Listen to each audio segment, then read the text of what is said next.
Hey guys, it's Ann Brennan with Ann's Running Commentary. I am coming to you today not to talk to you about running at all, actually. I'm coming to you to talk to you about something that may take a little longer than my other videos and has nothing at all to do with my other videos, but it's something that I think it's time to get out there. And let me start this way. There's no way to start but to start, so here we go. The first suicides we heard about, or I heard about in our community, came before my son started high school. I guess he was in 8th grade and there were 3 suicides. They were all related and I didn't know any of them. The first committed suicide, the 2 others followed in a chain reaction to his death. And it was heartbreaking because they were only 18 years old. They were about to graduate from high school and their lives could have been wonderful one day. They left behind family, they left behind friends, but I didn't know them. And although it broke my heart to hear it, it didn't really affect our lives. Then, I guess it was probably 2 years later, my daughter was in 7th grade and we received a note home. Cryptic, a very cryptic note home. A young man named Robbie had died. The note was cryptic because it just said he had died and that they would talk to the kids and that there were rumors flying and we shouldn't talk too much about the rumors. And of course, he had committed suicide. This was something we weren't talking about, that he had committed suicide. Of course, the rumors were how he did it, and we don't need to know how he did it, but he had committed suicide. I'm telling you this because for a long time, we had a break. Our school stepped up and they said, okay, what can we do to make this stop? They talked to the kids and they asked them to please tell someone when you know someone is in trouble.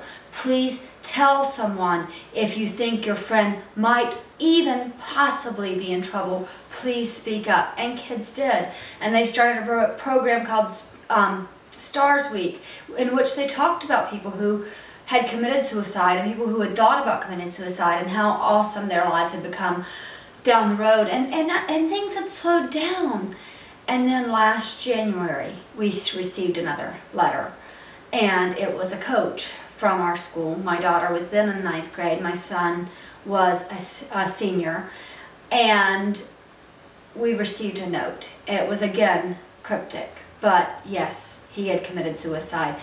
And over the next month, we learned that he had suffered with depression for a very long time and that people knew about it and that there was very little they could do to help him, that people had tried to help him. After that, there was another suicide, a very popular girl at our school, and again, we discovered that maybe there were people helping her along the way, and you wondered, how do they not know? How do they not know? How do the parents not know? How do the parents not stop it? And then you realize there's nothing they can do. You're helpless when depression is in someone else's life. Since those 2, we've had 3 more. 3 of them not within the school, but past graduates of our school who have committed suicide outside of, after they've graduated. And that's been hard. It's been in our community. One is a parent I know well, a parent that I think very, very highly of, and I have watched his heart break, and it has broken my heart. And I'm tired of this. I'm tired of it because it's so sad, and I have thought, well, what can I do? And I am doing something. I'll talk to you about that a little bit. I am doing something that I hope will help in a much more concrete way than what I am about to do. But I also think that what I'm about to do is important. I think that it's important that we bring depression out of the darkness. And so I want to talk to you about a period in my life when I went through depression, and it was horrible. Recently, someone said to me 2 things. They said depression, 3 things, I guess. Depression lies. Depression is like putting on very, very dark sunglasses on a beautiful sunny day. And depression is a potentially fatal illness. And those 3 things meant something to me because I've been there.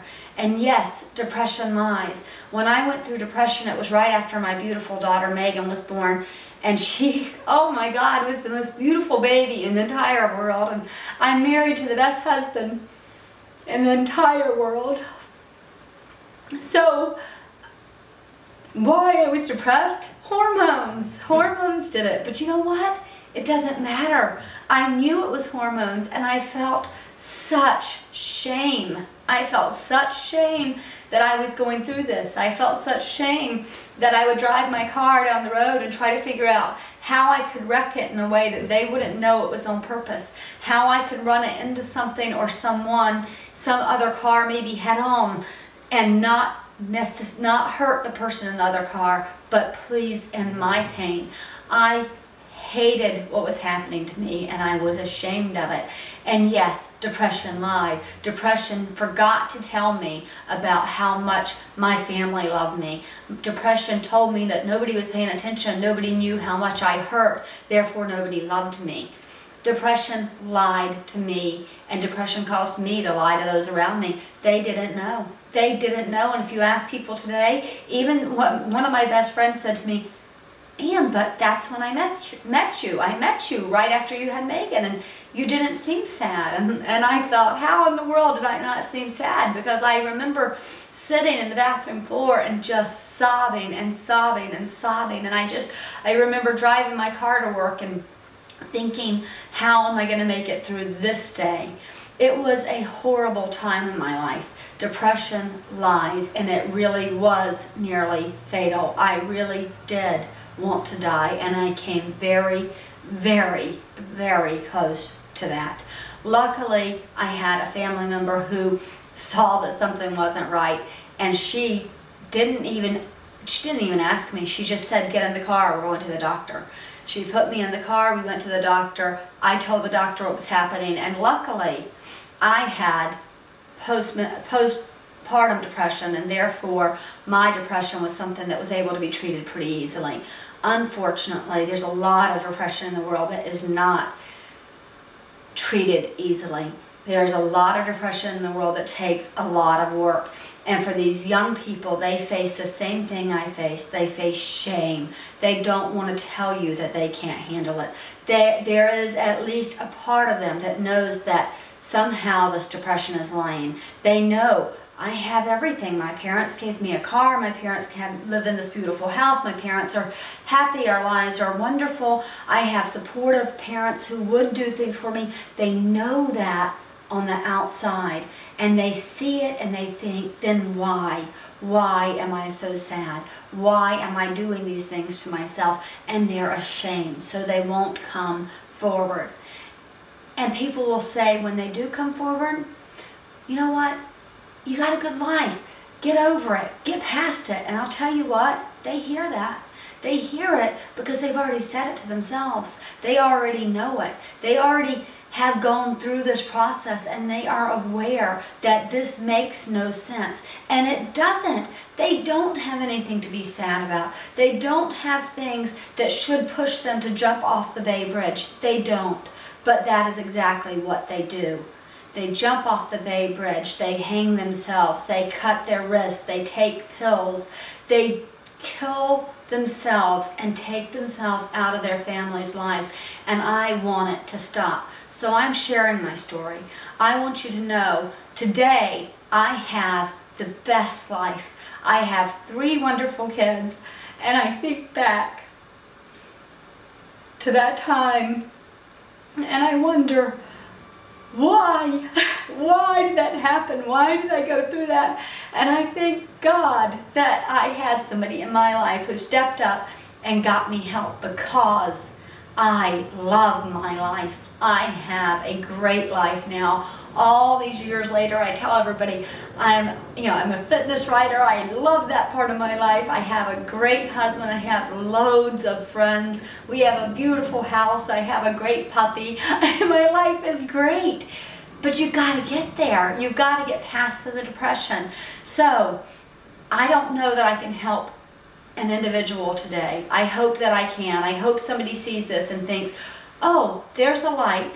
there's a light at the end of this tunnel. There is a way out of this, and I hope they'll go get help. I hope they'll say to their parents, I don't care if you can't see what is happening in me, but I am depressed, and this is a potentially fatal disease, and if I had cancer, you would get me help. I want you to stand up for yourself, and please do that. Whatever you have to do, please try to get help. Parents, if you think there's a possibility your child is suffering with depression, get them help. Get them help. What's the worst that can happen? You get them help. That's the worst. So maybe they're not as depressed as you think. You've still gotten them help. Get them help. The other thing I'm doing, though, is I want to do something concrete. I want to give back to this community, and I love this cause because I feel like I love the name of it. Out of the Darkness. I'm going to do a walk this summer that is overnight.